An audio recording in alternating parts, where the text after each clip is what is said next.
हिंदू धर्म में मृत्यु केवल एक अंत नहीं है, बल्कि एक गहन परिवर्तन है।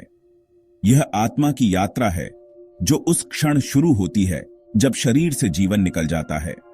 गरुड़ पुराण जैसे प्राचीन ग्रंथ इस रहस्यमयी प्रक्रिया का विस्तार से वर्णन करते हैं। मृत्यु के समय आत्मा का सामना यमदूतों से होता है। भयानक रूप वाले मृत्यु के दूत वे आत्मा को शरीर से खींचकर निकालते हैं, जिससे आत्मा की यमलोक की खतरनाक यात्रा शुरू होती है। परिवार के लिए यात्रा पृथ्वी पर शुरू होती है। हिंदू धर्म के अनुष्ठान इस प्रक्रिया का मार्गदर्शन करते हैं, जिसमें शरीर को शुद्ध करना और आत्मा को शांति दिलाना मुख्य उद्देश्य होता है। शरीर को स्नान कराया जाता है, उसे नए कपड़े पहनाए जाते हैं और दोनों पैरों को आपस में बांधा जाता है। कान और नाक में रुई लगाई जाती है और मुंह में तुलसी का पत्ता रखा जाता है। ये सभी क्रियाएं शुद्धिकरण और भटकती आत्माओं से सुरक्षा का प्रतीक हैं। इस प्रक्रिया को अंत्येष्टि या अंतिम संस्कार कहा जाता है। शरीर को चंदन की चिता पर रखा जाता है, जिसे मंत्रों से शुद्ध किया जाता है। परिवार का सबसे बड़ा बेटा या निकटतम पुरुष रिश्तेदार अग्नि देता है, जो आत्मा को पृथ्वी के बंधनों से मुक्त करने का प्रतीक है।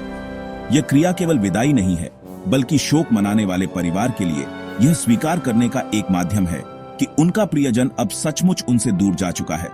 जलती हुई चिता यह सत्य उजागर करती है कि अब कोई वापसी नहीं है। जैसे ही परिवार शोक में होता है, आत्मा अपनी कठिन यात्रा शुरू करती है। गरुड़ पुराण में वैतरणी नदी का वर्णन मिलता है, जो खून से भरी एक खतरनाक नदी है। इस नदी को पार किए बिना आत्मा यमलोक तक नहीं पहुंच सकती। 13 दिनों तक आत्मा बिना भोजन और पानी के रहती है और धीरे धीरे कमजोर हो जाती है। इस कठिनाई से बचाने के लिए परिवार पिंड दान करता है। यह अनुष्ठान आत्मा को भोजन और जल प्रदान करता है, ताकि वह अपनी यात्रा पूरी कर सके। पृथ्वी पर यह अनुष्ठान परिवार को एकजुट करते हैं।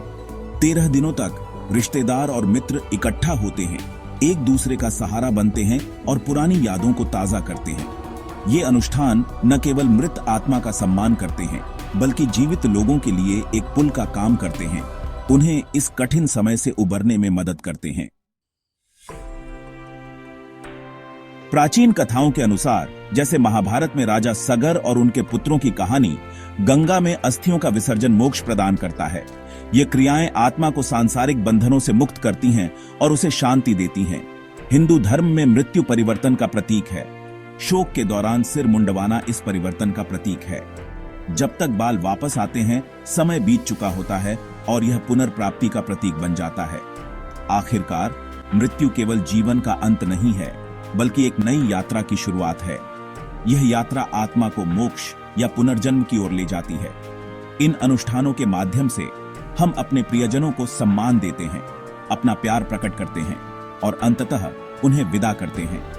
मृत्यु हमें जीवन की नश्वरता और शुरुआत और अंत के चक्र